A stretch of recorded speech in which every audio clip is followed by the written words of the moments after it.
حضرت اسماعیل علیہ السلام۔ قرآن کریم میں حضرت اسماعیل علیہ السلام کے بارے میں ہے، اور اس کتاب میں اسماعیل کا ذکر کرو، وہ وعدہ کا سچا تھا اور رسول نبی تھا۔ وہ اپنے گھر والوں کو نماز اور زکوٰۃ کا حکم دیتا تھا اور اپنے رب کے نزدیک ایک پسندیدہ شخص تھا۔ سورہ مریم۔ حضرت اسماعیل علیہ السلام کے بارے میں جو کچھ معلومات ہوئی ہیں، اس کے مطابق آپ جبرون کے مقام پر، جسے الخلیل فلسطین کہتے ہیں، جب اسماعیل علیہ السلام بچہ تھے، رب کائنات نے حضرت ابراہیم خلیل اللہ سے فرمایا، اے خلیل، ہم کعبہ کی تعمیر کرنا چاہتے ہیں۔ اس مقدس کام کے لیے آپ کو مامور کیا جاتا ہے۔ ہم اس مقام کی نشاندہی کریں گے۔ آپ اسے پاک صاف کر کے آباد کریں۔ یہ جگہ طواف اور سجدوں کی ہوگی۔ ابھی آپ اپنے بیٹے اور بیوی کو اس سنسان جگہ چھوڑ آئیں۔ تفصیل اس کی یوں ہے۔ حضرت ابراہیم علیہ السلام 57 سال کی عمر میں جب اپنے وطن عراق سے ہجرت کر کے ملک فلسطین میں تشریف لے آئے، اس وقت آپ کے ساتھ آپ کے بھائی حضرت لوط کے علاوہ آپ کی بیوی حضرت سارہ بھی تھیں۔ حضرت سارہ کے کوئی اولاد نہیں تھی، اس لیے یہ گھرانہ اولاد کی نعمت سے محروم تھا۔ آپ اس محرومی پر بہت مایوس ہوئے۔ آپ علیہ السلام نے اپنے رب سے التجا کی، اے پروردگار، مجھے ایک بیٹا عطا کر جو صالحوں میں سے ہو۔ آپ علیہ السلام نے دین حق پھیلانے، نیکی کا درس دینے، بدی سے روکنے کے لیے اپنے گھر بار چھوڑ شام، فلسطین اور مصر کے دور دراز علاقوں کا دورہ کیا اور لوگوں کو دین کی باتیں بتاتے تھے۔ آپ علیہ السلام مصر پہنچے۔ اس وقت مصر پر جن خاندان کی حکومت تھی، اس سے حضرت ابراہیم علیہ السلام کی رشتہ داری تھی۔ حضرت ابراہیم علیہ السلام کے واقعے میں شاہ مصر اور حضرت ابراہیم کا ذکر کیا گیا ہے کہ کس طرح شاہ مصر نے آپ علیہ السلام کے ساتھ سلوک کیا۔ جب حضرت ابراہیم علیہ السلام مصر پہنچے تو وہاں کے بادشاہ نے آپ علیہ السلام کا نہایت عزت و احترام سے استقبال کیا۔ اس وقت آپ علیہ السلام کے ہمراہ آپ کی بیوی حضرت سارہ بھی تھیں۔ بادشاہ حضرت ابراہیم علیہ السلام کو قدر کی نگاہوں سے دیکھتا تھا اور بہت زیادہ عزت کرتا تھا۔ مصر کے بادشاہ نے اپنی بیٹی ہاجرہ کو ایک خادمہ کی حیثیت سے حضرت ابراہیم علیہ السلام کے سامنے پیش کیا اور شادی کرا دی، اور کہا کہ میری بیٹی کا اس گھر میں لونڈی ہو کر رہنا دوسرے گھر میں ملکہ ہو کے رہنے سے بہتر ہے۔ سارہ نے خوشی سے اجازت دے دی۔ حضرت ہاجرہ پہلے ہی سال حاملہ ہو گئیں۔ ایک مذہبی کتاب میں اس واقعہ کا ذکر اس طرح کیا گیا، خداوند کے فرشتے نے اس سے کہا، میں تیری اولاد کو بہت بڑھاؤں گا، یہاں تک کہ کثرت کے سبب اس کا شمار نہ ہو سکے گا۔ اور خداوند کے فرشتے نے اس سے کہا کہ تو حاملہ ہے اور تیرے بیٹا ہوگا، اس کا نام اسماعیل رکھنا، اس لیے کہ خداوند نے تیرا دکھ سن لیا ہے۔ قرآن کریم میں اس کا ذکر اس طرح ہے، ہم نے اس کو حضرت ابراہیم علیہ السلام کے بارے میں کہ ایک حلیم لڑکے کی بشارت دی۔ حضرت سارہ کی کوئی اولاد نہیں تھی، اس لیے سارہ کے دل میں دکھ پیدا ہوا، وہ مایوس ہو چکی تھیں، انہیں بہت زیادہ صدمہ پہنچا، جس سے ان کا دماغ چڑچڑا ہو گیا۔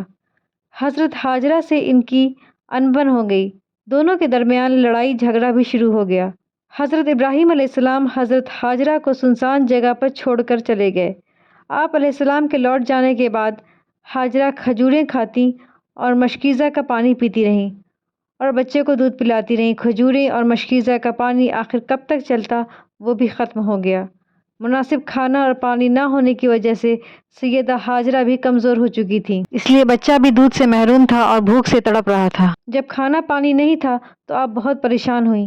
آپ چاروں طرف دوڑتی رہیں، کبھی پہاڑ پر چڑھ کر چاروں طرف نظر دوڑاتی کہ کہیں کوئی نظر آ جائے، کبھی پہاڑ سے نیچے اترتی، کبھی دوسرے پہاڑ پر چڑھ جاتی۔ اس طرح صفا اور مروہ کے پہاڑیوں پر 7 مرتبہ دوڑیں۔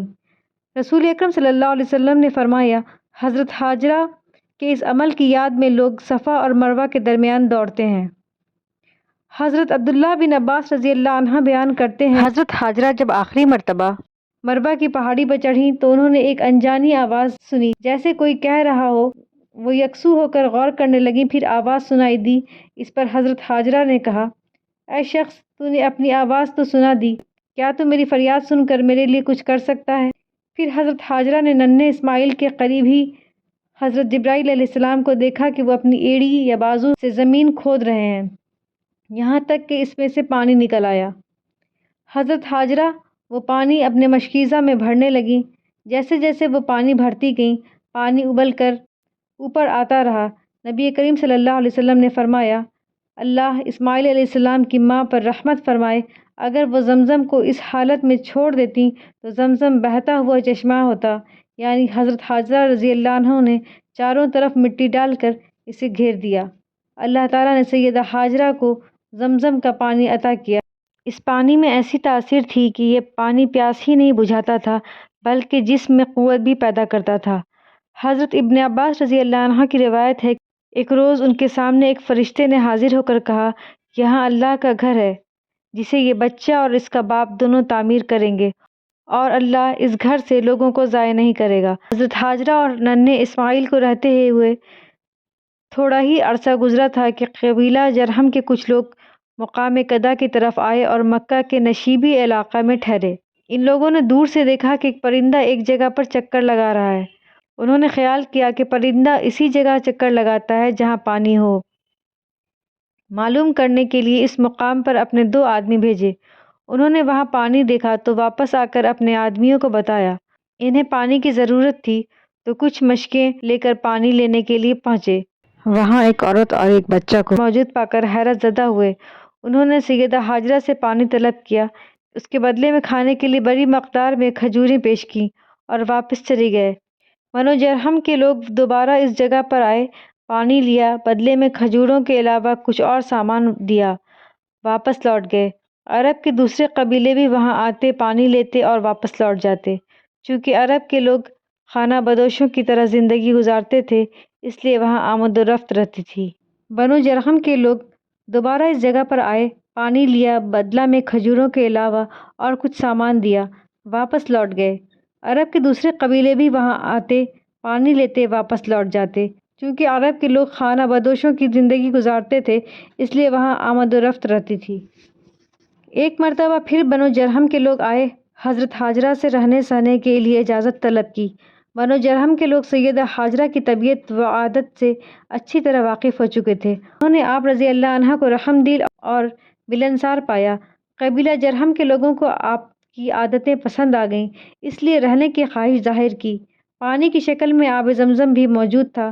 سیدہ حاجرہ نے ان سے کہا کہ یہ پانی کا چشمہ میرا ہے، تم اس کے مالک نہیں ہو سکتے۔ جرہم کے لوگوں نے شرط منظور کر لی۔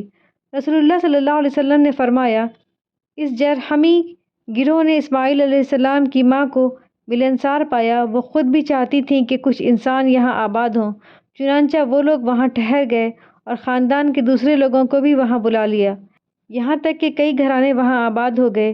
حضرت اسماعیل علیہ السلام انہی لوگوں میں پلے اور بڑے ہوئے اور انہی سے عربی زبان سیکھی، حالانکہ حضرت ابراہیم علیہ السلام کی زبان عبرانی تھی، عربی نہیں۔ حضرت ابراہیم علیہ السلام نے سیدہ حاجرہ رضی اللہ عنہ اور ننھے اسماعیل علیہ السلام کو اس سنسان وادی میں چھوڑا تو وہ بے یار و مددگار تھے۔ انہیں ہر طرح کے مصائب اور خطرات کا سامنا کرنا پڑا، کوئی دلاسا دینے والا بھی نہیں تھا۔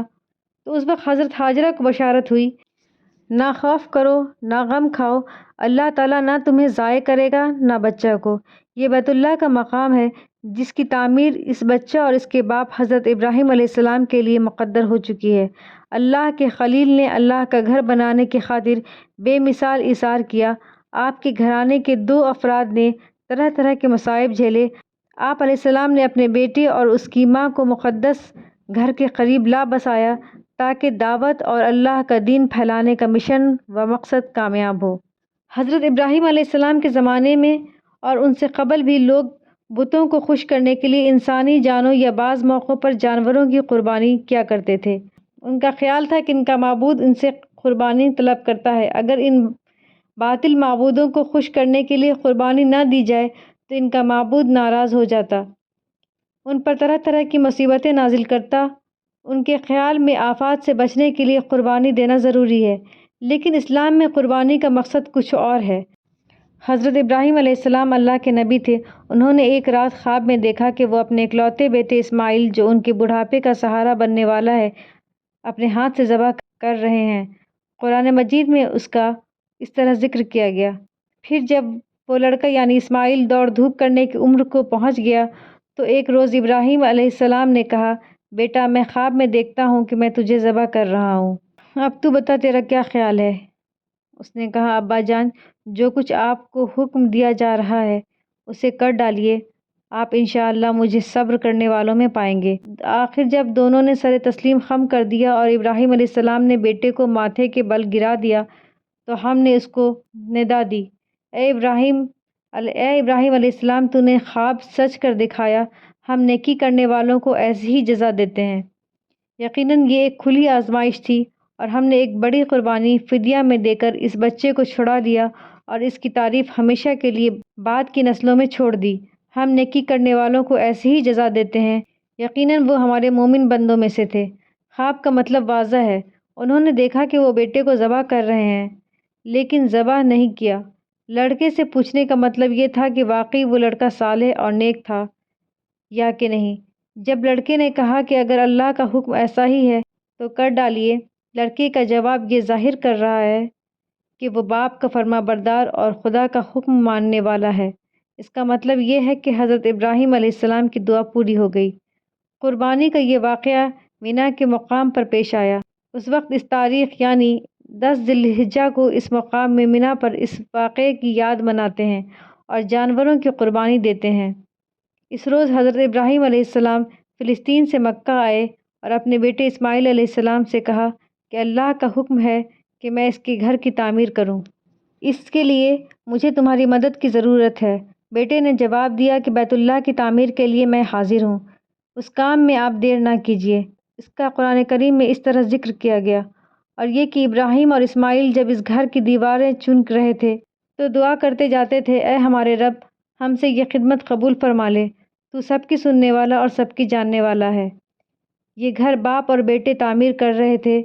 یہ گھر صرف عبادت کے لیے ہی نہ تھا بلکہ تمام دنیا کے مسلمانوں کے لیے میل و ملاقات کی جگہ تھی، تاکہ یہاں بھائی چارہ کا منظر نظر آئے، سب آپس میں ایک دوسرے سے ملیں۔ وہاں جانے والے خواہ کسی نسل کے ہوں، کسی رنگ کے ہوں، کوئی بھی زبان بولنے والے ہوں، یہاں سب ایک ہو جاتے ہیں اور اپنے آپ کو مسلمان کہلاتے ہیں۔ قرآن کریم میں مختلف مقامات پر مختلف انداز میں اللہ تعالیٰ نے فرمایا ہے، ابراہیم کے لیے اس گھر کی جگہ مقرر کی اور ہدایت کی کہ میرے ساتھ کسی کو شریک نہ کرنا، اور میرے گھر کو طواف کرنے والوں اور قیام کرنے والوں، رکوع اور سجدہ کرنے والوں کے لیے پاک صاف رکھنا۔ یقیناً پہلا گھر جو لوگوں کے لیے مقرر کیا گیا وہی تھا جو مکہ میں تعمیر ہوا۔ یہ گھر برکت والا ہے اور سارے جہانوں کی ہدایت کے لیے ایک مرکز ہے۔ اس گھر میں اللہ کی کھلی نشانیاں ہیں۔ مقام ابراہیم سے جو کوئی اس میں داخل ہو جاتا ہے اس کو امن مل جاتا ہے۔ ایک موقع پر حضرت ابراہیم علیہ السلام یہ دعا کرتے ہیں، اے رب، ہم دونوں کا اپنا فرما بردار بنا، ہماری نسل میں سے ایک ایسی قوم اٹھا جو مسلمان ہو، جو تیرے احکامات پر عمل کرے، ہمیں اپنی عبادت کے طریقے بتا، ہماری غلطیوں کو معاف فرما، تو بڑا معاف کرنے والا ہے۔ اے رب، ان لوگوں میں خود انہی کی قوم سے ایک ایسا رسول اٹھا جو انہیں تیری آیات سنائے، ان کو کتاب اور حکمت کی تعلیم دے اور ان کی زندگیاں سنوارے، تو بڑا طاقتور اور حکمت والا ہے۔ جب حضرت ابراہیم علیہ السلام اور حضرت اسماعیل علیہ السلام دونوں اللہ کے گھر کی تعمیر کر چکے تو لوگوں کو عبادت کے لیے بلایا گیا۔ اس کا ذکر قرآن کریم میں اس طرح آیا ہے، اور حکم دیا کہ لوگوں کو عام منادی کر دو کہ تمہارے پاس آئیں، خواہ پیدل آئیں یا دور دراز مقام سے دبلی اونٹوں پر آئیں، تاکہ یہاں آ کر دیکھیں کہ ان کے لیے کیسے کیسے دینی اور دنیاوی فائدے ہیں۔ بنو جرہم قبیلے میں حضرت اسماعیل علیہ السلام کی شادی۔ حضرت اسماعیل علیہ السلام کی شادی بنو جرہم کے قبیلے میں ہوئی۔ یہی قبیلہ اس ویران جگہ حضرت ہاجرہ رضی اللہ عنہا سے اجازت لے کر آباد ہوا تھا۔ حضرت ابراہیم علیہ السلام کی زبان عبرانی تھی، حضرت ہاجرہ قبطی زبان بولتی تھیں، بنو جرہم عربی بولتے تھے، اس لیے حضرت اسماعیل علیہ السلام کی سسرالی زبان عربی تھی۔ اس علاقے میں عرب کے لوگ آباد ہو گئے۔ حضرت اسماعیل علیہ السلام عرب، حجاز، یمن کے علاقوں میں تبلیغ کرتے تھے۔ آپ علیہ السلام کا اخلاق بہت اچھا تھا، وعدہ کے اچھے تھے۔ آپ علیہ السلام کے 12 بیٹے، ایک بیٹی تھی۔ آپ علیہ السلام اپنے گھر والوں کو نماز اور زکوٰۃ کا حکم دیتے تھے۔ زکوٰۃ دینے کا مقصد غریبوں کی بھلائی تھی۔ آپ غریب اور محتاجوں کا خاص خیال رکھتے تھے۔ آپ علیہ السلام اللہ کے احکامات پر عمل کرتے تھے۔ ہمارے پیارے نبی صلی اللہ علیہ وسلم بھی حضرت اسماعیل علیہ السلام کے گھرانے سے تھے۔ Thanks for watching. Don't forget to like, comment, share and subscribe to